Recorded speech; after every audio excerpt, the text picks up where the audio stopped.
Ce faux pasteur fait le coup du marteau à ses fidèles, en leur promettant le succès. Il l'appelait le paradis sur terre. Ce n'était pas seulement une église, c'était une déclaration.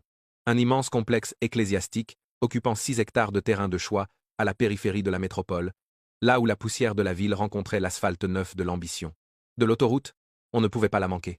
Des murs de verre étincelants qui reflétaient le soleil africain impitoyable, une signalétique en lettres d'or massives qui épelait « Paradis sur terre » et un périmètre sécurisé par des gardes en costume noir, oreillettes vissées. C'était le genre d'endroit où les gens venaient non seulement pour prier, mais pour être vus. Le week-end, le parking ressemblait à un salon de l'automobile de luxe, des Mercedes G-Wagons, des Range Rovers et des Lexus étincelantes s'alignaient avec une précision militaire. Les familles sortaient, vêtues de leurs plus beaux habits du dimanche dentelle suisse, costumes italiens, chaussures vernies, et prenaient des selfies devant les fontaines illuminées. C'était un endroit qui criait, sans la moindre ironie, « Dieu est riche, il est ici ». Au centre de cet univers, gravitait un soleil autour duquel tout le reste tournait. Le pasteur, Balthazar Okonkwo. Balthazar n'était pas seulement un pasteur. Il était une marque, une franchise, une industrie à lui seul. À 45 ans, il possédait le charisme d'une star de cinéma et l'autorité d'un chef d'État. Chaque dimanche, les foules se rassemblaient comme une horloge, attirées par la promesse d'un miracle. L'auditorium principal, une caverne climatisée de 10 000 places, était conçu pour submerger les sens. La musique de louange ne se contentait pas de jouer. Elle explosait à travers un système de sonorisation importé d'Allemagne, capable de faire vibrer la cage thoracique des fidèles assis au dernier rang.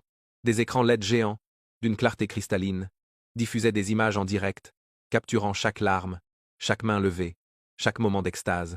Et puis, le moment tant attendu arrivait. La lumière baissait, un projecteur unique balayait la scène, et le pasteur Balthazar émergeait du rideau de velours arrière. Il ne marchait pas, il glissait. Toujours impeccable, vêtu de costumes sur mesure coupés par les meilleurs tailleurs de Londres ou de Milan, il tenait un micro sans fil comme un sceptre et une Bible recouverte de cuir italien souple. Il parlait avec feu, il marchait avec puissance, il criait avec une conviction qui pouvait faire trembler les fondations mêmes du bâtiment. Son message était simple, séduisant et dangereux. Transaction. Dieu dit que c'est votre saison de transfert de richesse, rugissait-il, la sueur commençant à perler artistiquement sur son front. Il y a des millions qui flottent dans l'esprit, cherchant une adresse où atterrir. Mais l'onction ne répond pas aux larmes, elle répond au sacrifice. Vous devez semer une graine pour déclencher la pluie. Et il semait. C'était la partie la plus cruciale du service, orchestrée avec plus de soin que la communion. Des seaux en velours circulaient, mais pour les partenaires premium, on les invitait à l'hôtel. Des colocataires donnaient la moitié de leur salaire mensuel, espérant que Dieu couvrirait leur loyer. Des chauffeurs de taxi vidaient leurs poches froissées. De jeunes femmes, les yeux fermés en prière désespérée, déposaient des boucles d'oreilles en or ou des montres dans les paniers, pleurant silencieusement pour un mari, un visa ou un enfant. Certains, pris dans l'hystérie collective, empruntaient de l'argent via des applications de prêt instantanés sur leur téléphone, juste pour donner gros, craignant que s'ils ne le faisaient pas, le train de la bénédiction divine passerait sans s'arrêter à leur gare. Balthazar regardait tout cela avec un visage grave, une main levée en bénédiction, tandis que son esprit calculait les totaux. Une fois les lumières éteintes et la foule dispersée, le prophète retournait à sa réalité. Il rentrait chez lui dans une Dodge Ram noire blindée aux vitres teintées, escorté par un convoi de 2 autres véhicules. Sa résidence n'était pas une maison pastorale, c'était un manoir fortifié dans le quartier le plus exclusif de la ville. À l'intérieur, le marbre froid recouvrait les sols. Il avait un chef personnel pour ses repas diététiques, une salle de gym privée équipée comme un club de fitness, et une aile de la maison strictement interdite. 3 chambres verrouillées numériquement où personne n'entrait, pas même sa femme, Déborah. Déborah Okonkwo était l'image parfaite de la maman pasteur. Toujours élégante, toujours souriante, toujours un pas derrière son mari. Mère de leurs 2 filles adolescentes, elle dirigeait le ministère des femmes et organisait les thés de charité. Mais à l'intérieur des murs de leur forteresse, le silence régnait. Ils dormaient dans des chambres séparées depuis 5 ans. Elle savait qu'il ne fallait pas poser de questions sur les voyages missionnaires impromptus, ni sur les factures de téléphone jetables, ni sur les raisons pour lesquelles certaines jeunes femmes de la chorale recevaient des bourses d'études payées par les fonds privés du pasteur. Déborah avait choisi sa cage dorée. Elle aimait le respect, les voyages en première classe et l'influence. Si le prix à payer était l'aveuglement volontaire, elle avait décidé qu'elle pouvait se le permettre. Mais derrière le charme public de Balthazar se cachait quelque chose de bien plus sombre que la simple avidité. C'était une faim insatiable. Il était accro non aux drogues, non seulement à l'argent, mais au pouvoir absolu sur les âmes et les corps. Il avait développé une technique redoutable. Il savait regarder profondément dans vos yeux et vous faire sentir vu pour la première fois de votre vie. Il savait tenir votre main pendant la prière juste une seconde de trop, laissant une sensation persistante, une ambivalence électrique. Il ciblait les vulnérables. Il appelait les jeunes femmes « filles de Sion », porteuses de destin, et touchait le bas de leur dos, juste à la limite de la décence. Et personne ne le questionnait. Parce que quand un homme peut citer 5 versets en 5 secondes, qu'il finance l'orphelinat local et qu'il fait tomber les gens sous l'onction, d'un simple geste de la main, qui oserait l'accuser de perversion? Dans son esprit, il ne péchait pas. Il impartait la grâce. Il était au-dessus des lois morales des hommes ordinaires. C'est dans ce monde de miroirs déformants et de vérités maquillées qu'Alice est entrée. Alice avait 20 ans. Elle était l'antithèse du paradis sur terre.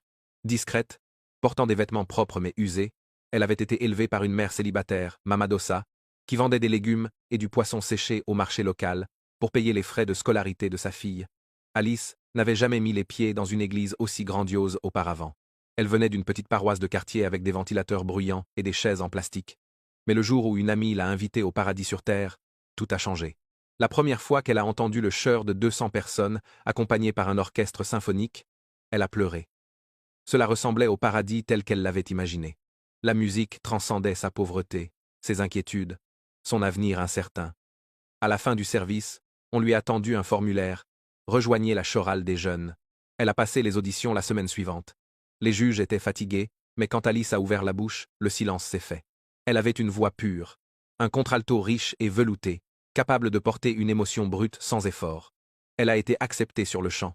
Le pasteur Balthazar l'a remarqué 2 semaines plus tard. Il visitait les répétitions, ce qu'il faisait rarement, prétendant vouloir vérifier l'atmosphère spirituelle. En réalité, il scannait les rangs comme un prédateur scanne un troupeau. Ses yeux se sont arrêtés sur Alice. Elle chantait les yeux fermés, le visage levé, totalement perdue dans l'adoration. Elle était belle, d'une beauté naturelle, sans maquillage, sans artifice. Une toile vierge. À la fin de la répétition, il s'est approché. Le directeur de la chorale s'est presque prosterné. « Qui est cette jeune femme » a demandé Balthazar, sa voix basse et vibrante. « C'est Alice, pasteur.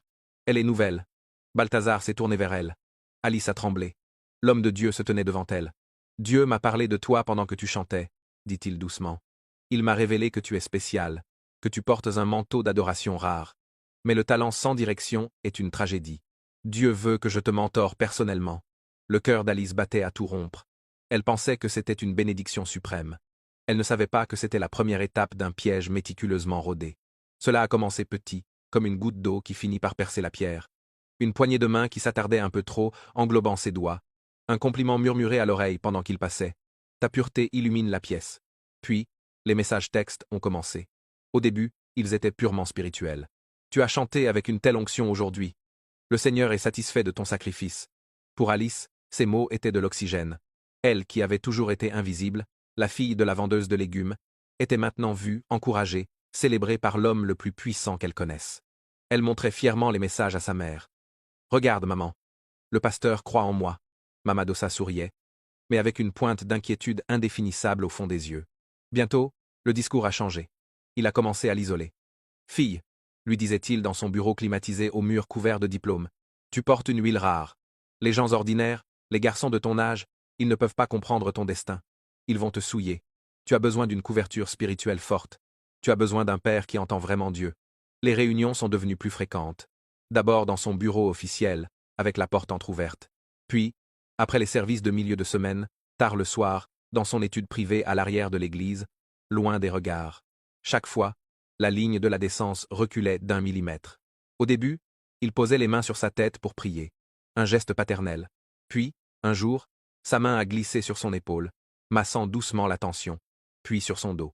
Puis, lors d'une prière intense où elle pleurait à genoux, sa main s'est posée sur sa cuisse. Alice s'est figée. Mais il continuait à prier en langue, invoquant le feu du Saint-Esprit. Si c'est mal, pensait-elle paniquée, pourquoi prie-t-il? Pourquoi l'atmosphère semble-t-elle si chargée? Est-ce moi qui ai l'esprit mal tourné? Il avait une explication théologique pour tout. Une nuit, alors qu'elle rangeait les partitions, il est entré. Il a verrouillé la porte. J'ai eu une vision, Alice. L'ennemi complote pour utiliser ta beauté pour te détruire. Il veut te voler ta vertu. La seule façon de sceller ta protection, c'est l'impartation directe, l'échange d'esprit à esprit. Il s'est approché.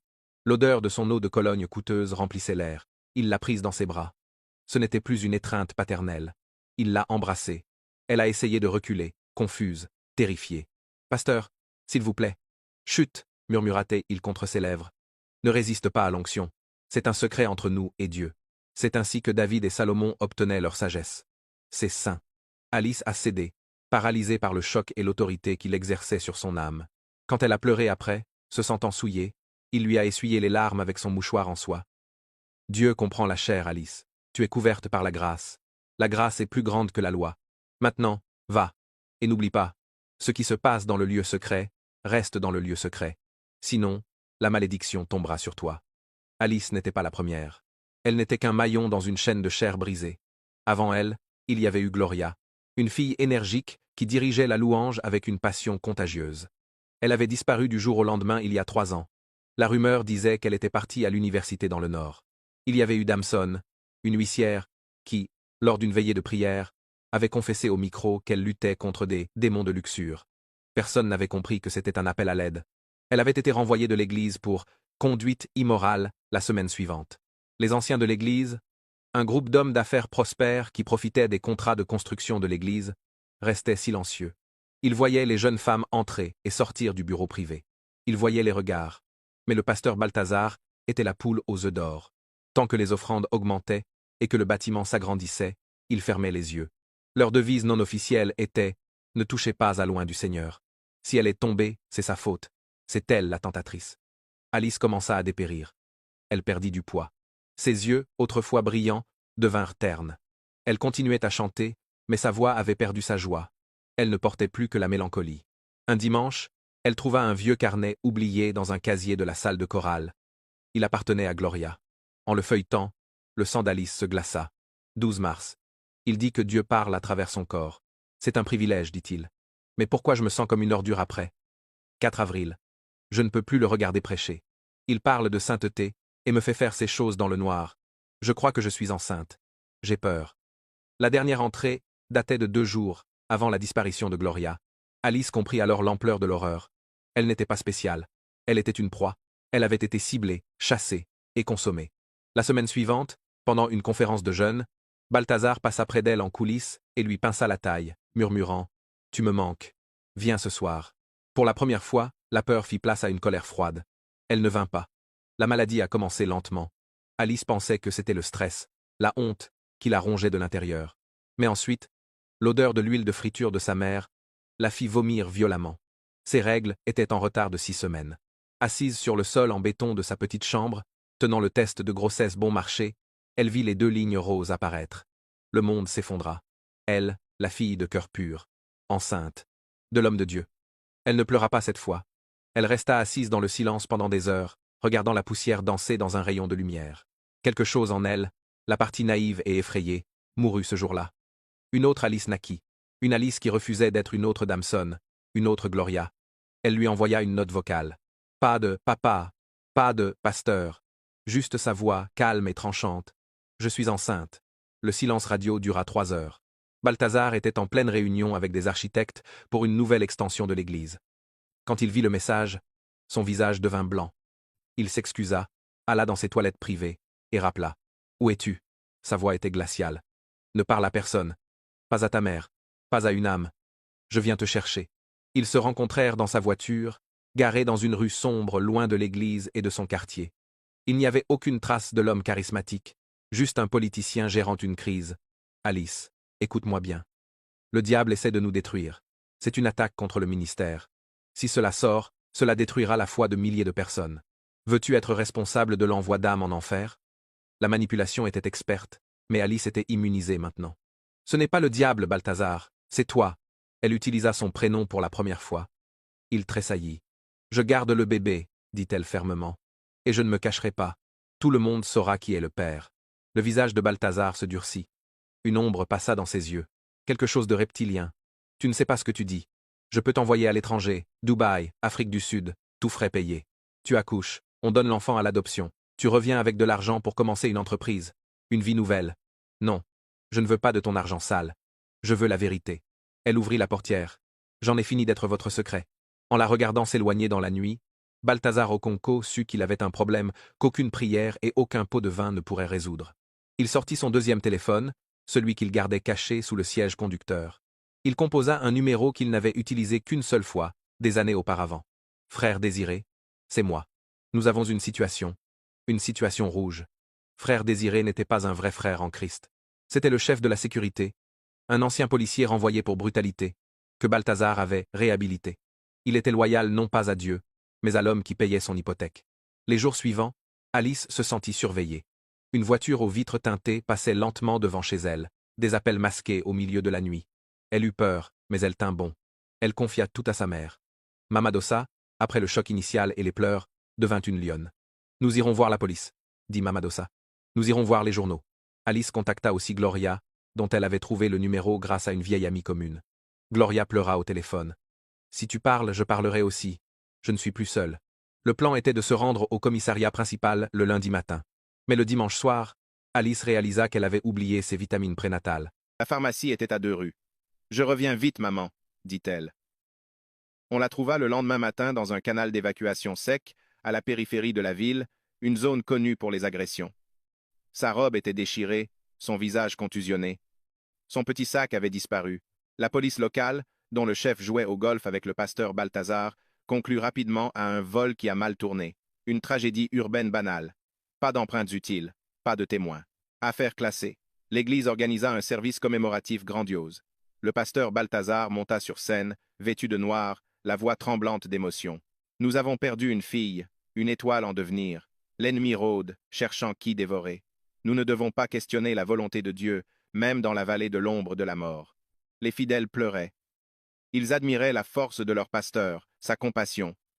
Mamadosa était assise au premier rang, seule. Personne ne s'assit à côté d'elle. Elle ne pleurait pas. Elle fixait Balthazar avec une intensité qui aurait dû le brûler vif. Elle savait. Elle avait vu les textos. Elle savait qui avait tué sa fille. Ils pensaient que la mort d'Alice enterrerait le scandale. Ils avaient tort. Le sang d'Alice était une semence, mais pas celle que Balthazar prêchait. C'était une semence de justice. Une semaine après l'enterrement, Gloria sortit de l'ombre. Elle ne alla pas voir la police locale. Elle alla sur Internet. Dans une vidéo YouTube de 40 minutes, titrée « La vérité sur Paradis sur Terre », elle raconta tout. Son visage était découvert. Sa voix tremblait, mais elle ne s'arrêta pas. Elle lut des extraits de son journal. Elle raconta l'appel d'Alice. Elle montra les captures d'écran qu'Alice lui avait envoyées avant de mourir. « Ils ont tué Alice parce qu'elle refusait de se taire », dit Gloria face caméra. « Pasteur Balthazar, vous ne pouvez plus vous cacher. » La vidéo devint virale en quelques heures. Justice pour Alice devint le hashtag numéro 1 dans le pays. L'Église tenta de contre-attaquer. L'équipe média publia des démentis, traitant Gloria de Jézabel mentale et d'agent de Satan.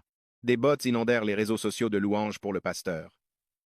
Balthazar fit une conférence de presse, essuyant de fausses larmes, parlant de guerre spirituelle.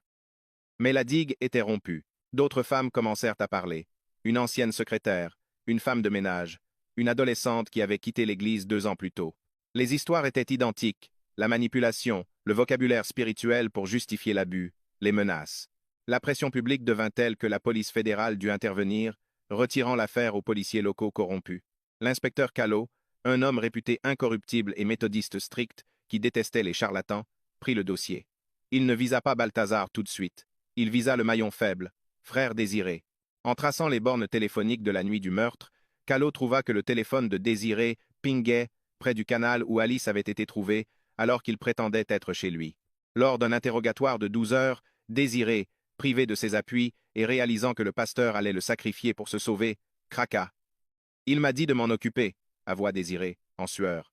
Il a dit qu'elle allait détruire l'œuvre de Dieu. Il donna au policier l'enregistrement qu'il avait gardé comme assurance vie. La voix de Balthazar, claire et impitoyable, « Fais-le proprement. Que cela ressemble à un accident ou un vol, je ne veux pas qu'elle parle lundi. » Ils sont venus chercher Balthazar au Conco un mardi matin, juste avant l'aube. 4 vents de police tactique, pas de sirène. Quand ils ont défoncé la porte en chêne massif, Balthazar était dans son salon, en robe de chambre, une tasse de café à la main. Il regardait les nouvelles, voyant son empire s'effriter en temps réel à la télévision. Il n'a pas résisté. Il a regardé sa femme, Déborah, qui descendait les escaliers. « Appelle l'avocat », ordonna-t-il. Déborah le regarda. Elle vit l'homme qu'il était vraiment, un monstre déguisé en ange. « Non, » dit-elle doucement. « Je ne crois pas que je ferai ça. » Elle se tourna et remonta dans sa chambre pour faire ses valises. Le procès fut le plus suivi de la décennie. Le tribunal était assiégé par des manifestants.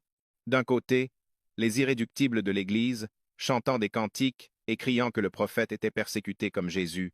De l'autre, des militants, des femmes portant des t-shirts avec le visage d'Alice, demandant justice. À la barre, Balthazar perdit sa superbe. Sans sa chair, sans sa sonorisation, sans son éclairage, il semblait petit, vieux. Quand l'enregistrement audio fut joué dans le tribunal silencieux, on aurait pu entendre une épingle tomber. Fais-le proprement, Mamadosa était là chaque jour. Digne, silencieuse, implacable. Le jour du verdict, elle portait du blanc, la couleur de la victoire. Le juge, un homme sévère, ajusta ses lunettes avant de lire la sentence. Balthazar Okonko, coupable de complot de meurtre, coupable d'agression sexuelle aggravée, coupable de coercition. Sentence, prison à vie, sans possibilité de libération conditionnelle avant 30 ans. Frère désiré, 25 ans de prison. Lorsque les menottes cliquetèrent autour des poignets manucurés de Balthazar, le mythe s'évapora. Il n'était plus le lion de la tribu. Il était juste un prisonnier, le numéro 4582. Il s'effondra sur le banc, pleurant non pas de remords, mais de terreur face à une vie sans luxe, sans adoration, sans pouvoir. Paradis sur terre n'a jamais rouvert. Le scandale a révélé des fraudes financières massives. Les comptes ont été gelés, le bâtiment saisi. Aujourd'hui, l'immense structure de verre est abandonnée. Les lettres d'or sont tombées, laissant juste des traces de rouille sur la façade. La nature reprend ses droits. Les herbes folles poussent à travers les fissures du parking où les G-wagons se garaient autrefois. C'est devenu une coquille vide, un monument à l'orgueil humain. Mais quelque chose de nouveau a poussé sur ses cendres. Gloria et les autres survivantes ont utilisé les dommages et intérêts obtenus lors du procès civil pour créer la Fondation Alice. Ce n'est pas une église, c'est un refuge, un centre pour les femmes abusées au nom de la religion, un endroit où l'on offre une aide psychologique, juridique et médicale. Mamadosa y travaille. Elle s'occupe du jardin communautaire à l'arrière. Parfois, elle s'arrête, regarde le ciel et sourit. Elle a perdu sa fille, mais elle a gagné 1000 filles qu'elle aide à sauver. Le nom d'Alice n'est pas devenu synonyme de victime, mais de révélation. Elle est celle qui a fait tomber le géant. Elle est la preuve que la vérité, même murmurée par une jeune fille pauvre, est plus puissante que le mensonge hurlé par un homme puissant dans un micro en or. La leçon reste gravée dans la conscience de la ville. Ils savent maintenant que Dieu n'habite pas dans des bâtiments faits de mains d'hommes, et certainement pas dans ceux construits sur le silence des innocents. La vraie foi n'enterre pas les victimes, elle les relève. Égard à celui qui ose toucher à l'une de ces petites, car le jugement, bien que lent, finit toujours par arriver.